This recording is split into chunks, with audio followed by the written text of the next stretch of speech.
주님의 재림을 진심으로 사모하는 재림 성도 여러분, 저는 이 시대를 위한 특별한 진리인 현대 진리를 전하고 있는 에스더입니다. 오늘은 구속의 경륜과 14만 4천인이라는 책으로 지난 시간에 이어서 말씀을 계속 연구해 보도록 하겠습니다.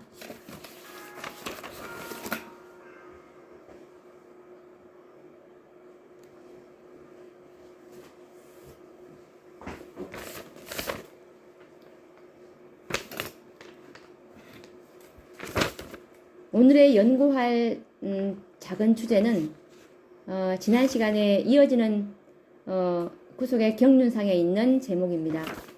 오늘은 예수님께서 왜 우리처럼 육신이 되어셔야 하며, 그리고 이 14만 4천인들의 믿음은 어떠해야 되는지에 대해서 연구를 해보려고 합니다.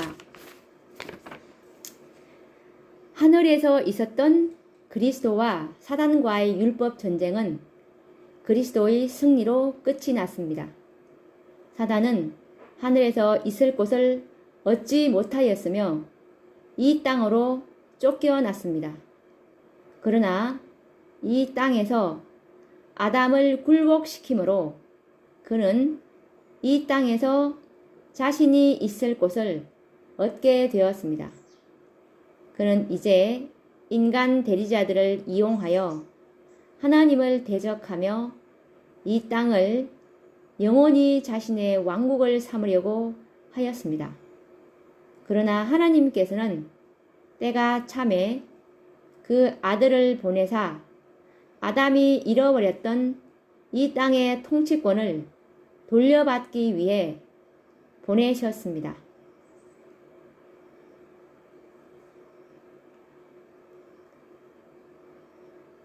시편에 보시면 하늘은 여호와의 하늘이라도 땅은 인생의 것이라고 하였습니다. 원래 이 땅을 하나님께서는 사람이 통치하게끔 되어 있었습니다. 아담의 범죄로 말미암아 훼손된 하나님의 율법을 완전하게 회복하기 위해 그리스도께서는 오셔야 했고, 또한 죄 중에 빠진 인류를 구원하시기 위해 그분은 오셔야만 했습니다. 이 땅을 돌려받기 위해서는 반드시 인간이 율법을 지킬 수 있다는 증거가 있어야 이 땅을 돌려받게 되는 것이 법칙이었는데, 아담의 범죄 이후로 이 땅에 사는 인생들이 아무도 이 일을 해낼 수 있는 사람이 없었던 것입니다. 이제 그분은 신성의 영광을 버리시고 인성을 취하셔서 이 땅에 오신 것이었습니다. 사단은 하나님의 아들이 육신을 취하시고 이 땅에 오신다는 사실로 기뻐하였습니다. 왜냐하면 죄 없는 인성을 가졌던 아담을 너무도 쉽게 굴복시켰던 그의 경험으로 보아, 만약 그리스도께서 죄 있는 인성을 취하시고 이 땅에 오신다면 그는 쉽게 그리스도를 굴복시킬 수 있으리라고 생각했습니다. 이에 관련된 증언의 말씀, 초기 문집 157페이지 말씀을 읽어드리겠습니다. 사단은 예수께서 그의 능력과 영광을 버리고 하늘을 떠났을 때 기뻐 날뛰었다. 그는 그때에는 하나님의 아들을 마음대로 할 수 있으리라 생각하였다.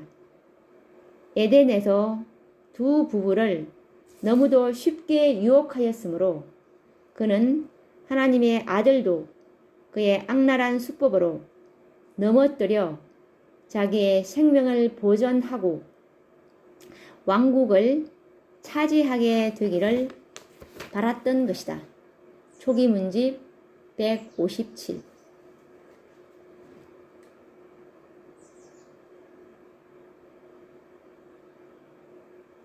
그리고 왜 예수께서는 신성을 버리시고 육신이 되셔야만 하는가에 대한 증언의 말씀을 읽어드리겠습니다. 시대의 소망 117페이지 말씀입니다. 그리스도께서는 우리와 같은 인성으로 아담의 실패를 만회하실 것이었다. 시대의 소망 117. 사단은 아담의 범죄를 이유 삼아 하나님의 율법은 순종할 수 없는 증거라고 하였습니다. 이제 예수께서 이 땅에 오셔서 하나님의 율법은 순종할 수 있는 율법이라는 사실을 증거해야만 하였습니다. 그러므로 그분은 자신의 신성의 능력을 이용하여 율법을 지킨다면 그것을 결코 사단은 완전한 증거라고 받아들일 수 없을 것입니다. 그분은 반드시 인생들과 같이 되셔서 하나님의 율법을 순종할 때만 완전한 증거가 될 것이었습니다. 그러므로 그분은 때가 참에 여자에게서 태어나셨던 것입니다.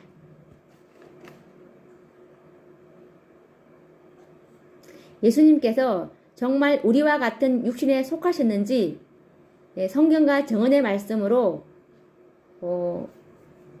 증거를 해보도록 하겠습니다. 히브리서 2장 14절 말씀입니다. 자녀들은 혈육에 함께 속하였으며 그도 또한 한 모양으로 혈육에 함께 속하심은 히브리서 2장 14. 그리고 시대의 소망 117페이지 말씀입니다. 유혹자의 공격을 받았을 때 아담은 아무런 죄의 영향을 받지 않았었다. 그는 에덴의 영광에 둘러싸여 있었고 날마다 하늘의 천사들과 교통하고 있었다. 그러나 예수께서 사단과 상대하시기 위하여 광야에 가셨을 때에는 그렇지 못했다. 4,000년간 인류는 체력과 정신적 능력 그리고 도덕적 가치가 퇴보되어 왔다. 그리고 그리스도께서는 퇴보된 인류의 연약함을 취하셨다. 많은 사람은 그리스도께서 시험에 정복당하는 것은 불가능했다고 주장한다.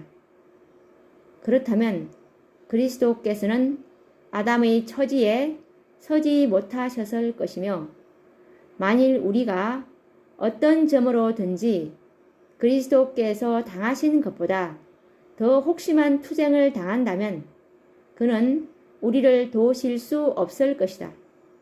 그러나 우리 구주께서는 온갖 연약성을 지닌 인성을 취하셨다. 그는 시험에 굴복할 가능성을 가진 인성을 취하셨다. 시대의 소망 117페이지. 위의 말씀처럼 우리 주님께서는 아담보다 훨씬 불리한 입장을 취하시어 이 땅에 오셨습니다.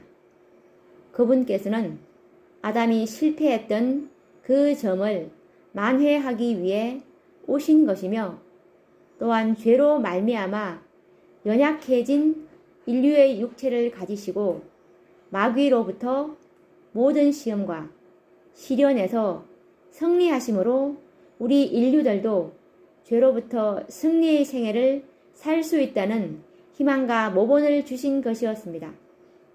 그분은 우리들을 죄로부터 구원하시기를 원하십니다. 죄에서 구원하시겠다는 말은 곧 우리들이 죄 없는 생애를 살 수 있도록 하시겠다는 말이며 죄가 우리의 생애에서 끝날 때 그 목적은 성취되는 것입니다. 죄는 곧 불법입니다. 죄를 이기고 죄 없는 생애를 산다는 것은 율법을 온전히 순종한다는 말입니다. 사단은 인류가 하나님의 율법을 온전히 순종하기란 불가능하다고 주장했습니다. 그리스도께서는 이와 같은 사단의 주장이 거짓이라는 사실을 증명하시기 위해 먼저 그분 자신이 육체를 가진 인간이 되셔서 하나님의 율법을 온전히 순종해야 할 것이며 그 다음 그를 믿는 모든 자들이 율법을 온전히 순종하며 죄 없는 생애를 살 수 있다는 증거가 나타날 때 사단의 기만은 온 천하에 폭로될 것이었습니다. 그때야 비로소 이 우주 안에 죄를 소멸하고 사단을 영원한 불에 심판받게 하실 수 있는 것이었습니다. 그러므로 그분은 참으로 우리와 조금도 다름이 없는 인생이 되셨음을 믿어야 할 것이며 그분이 순종하여 죄 없는 생애를 사시고 승리하신 것처럼 우리도 그리스도와 같은 승리의 생애로 살 수 있다는 사실에 감사해야 할 것입니다.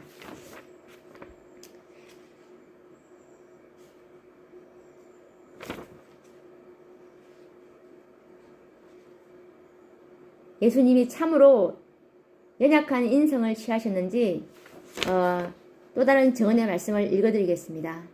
시대의 소망 48페이지 말씀입니다. 아담이 에덴에서 죄를 짓지 않았을 때라도 하나님의 아들이 인성을 취하는 것은 거의 무한한 굴욕이 되었을 것이다. 그런데 예수께서는 인류가 4000년간 죄로 말미암아 연약하여진 때에 인성을 취하셨다. 그는 아담의 모든 자녀들과 같이 유전 법칙이 끼쳐온 결과를 받으셨다. 이러한 결과가 어떠하였는지는 예수의 육신의 조상들의 역사 가운데 드러나 있다. 그는 이러한 유전을 지니고 우리의 슬픔과 시험을 당하시고 우리에게 죄 없는 생애의 모본을 주시기 위하여 오셨다. 시대의 소망 48.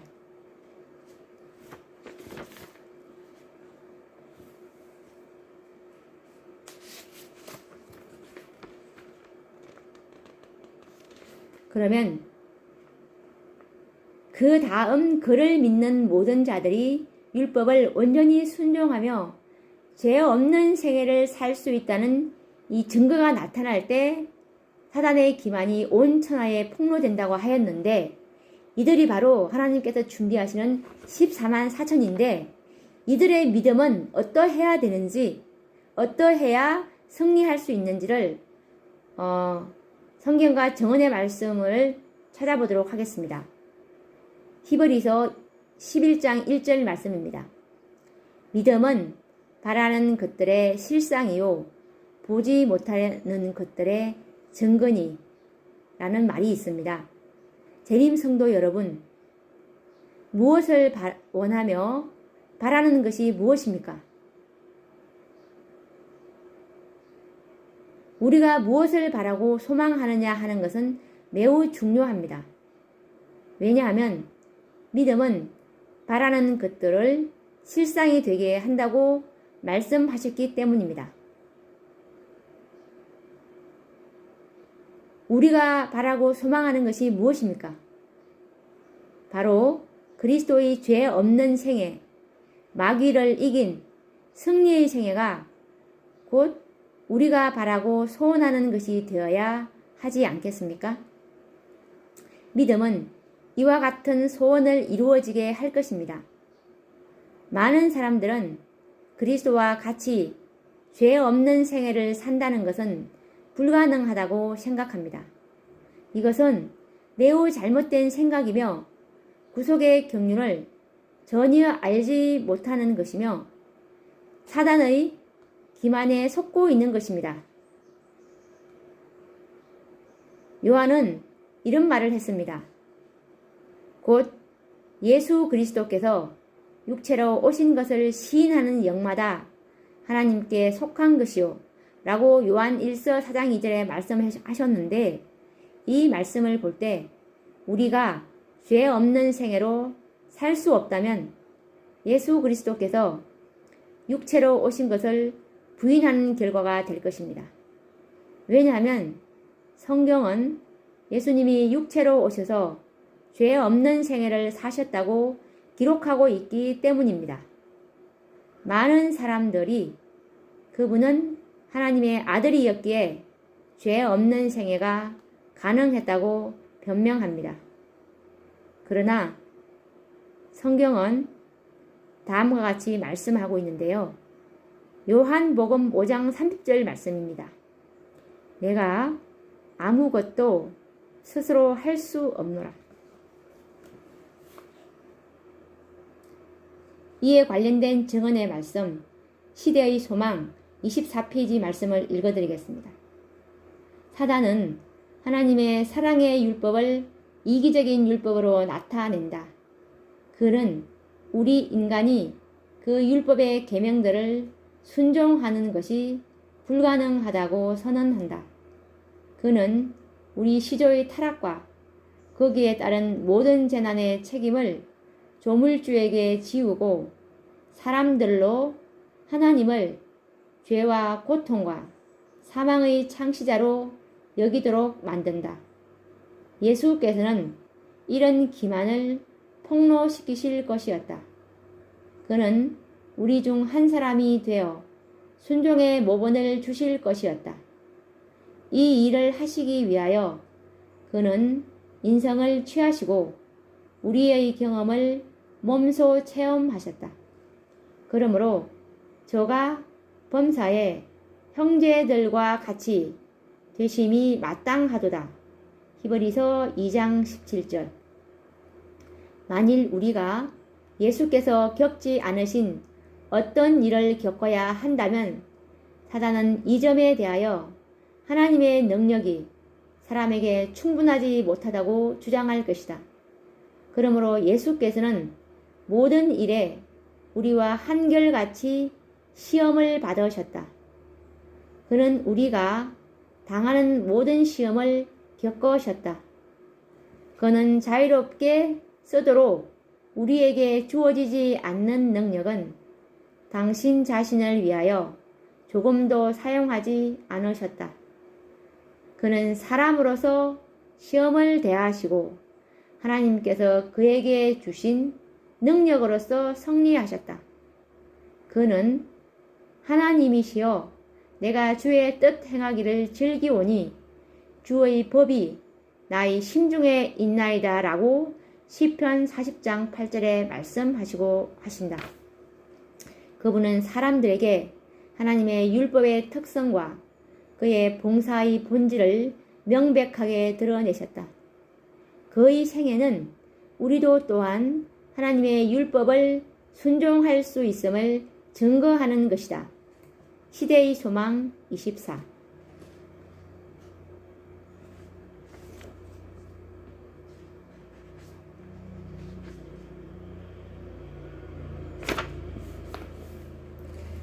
하나님의 율법을 온전히 순종할 수 있다는 증거를 드러낼 사람들이 누구입니까?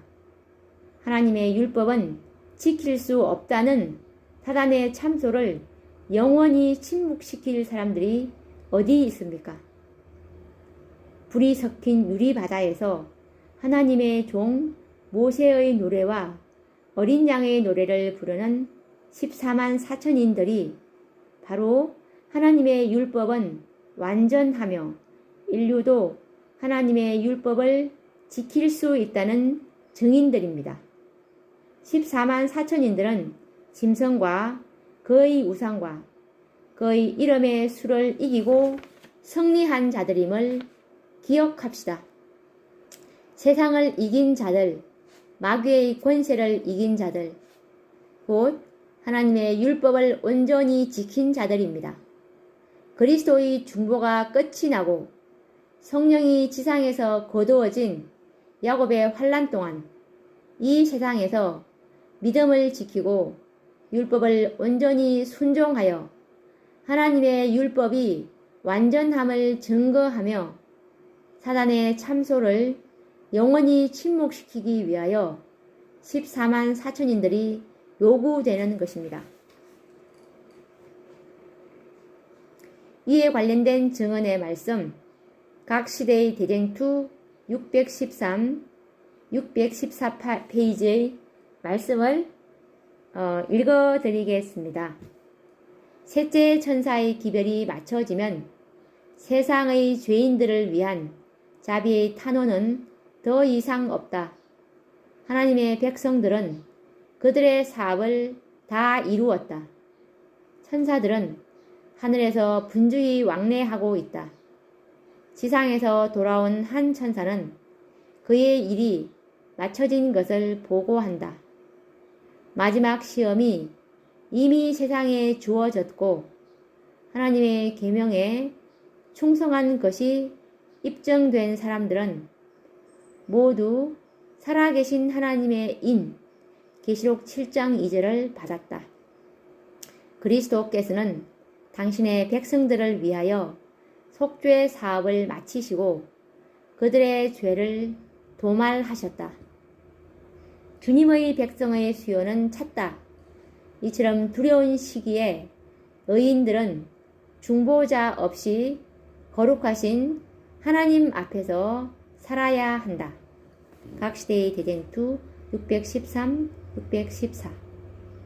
그리스도의 중보와 성령의 도우심이 없이도 하나님의 율법을 지켰으니 이보다 더 이상 하나님의 율법을 지킬 수 있다는 완벽한 증거가 어디 있겠습니까? 재림 성도 여러분, 이 목적을 위하여 한 백성을 택하셨으니 곧 셋째 천사의 기별로 말미암아 살아계신 하나님의 인을 받을 우리들이 아닙니까?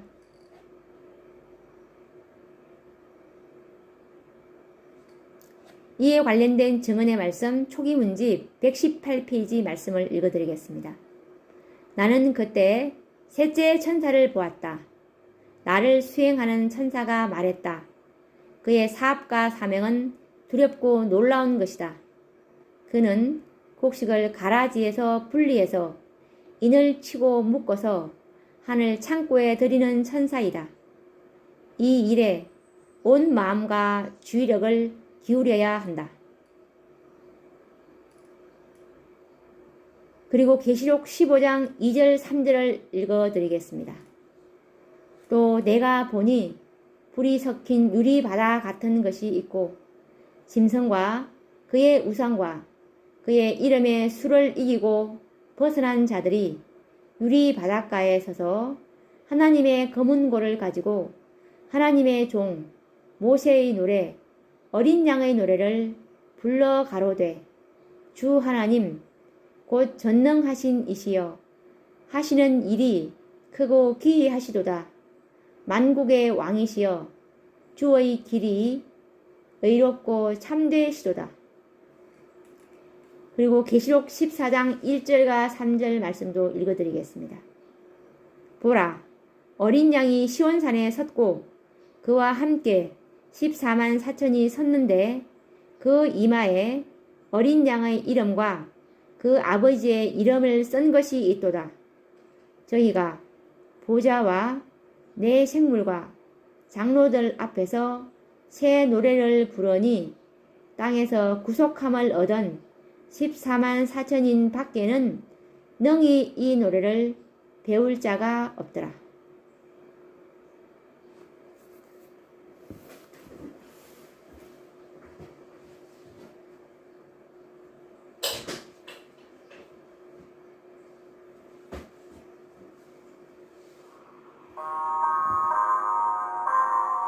재림 성도 여러분,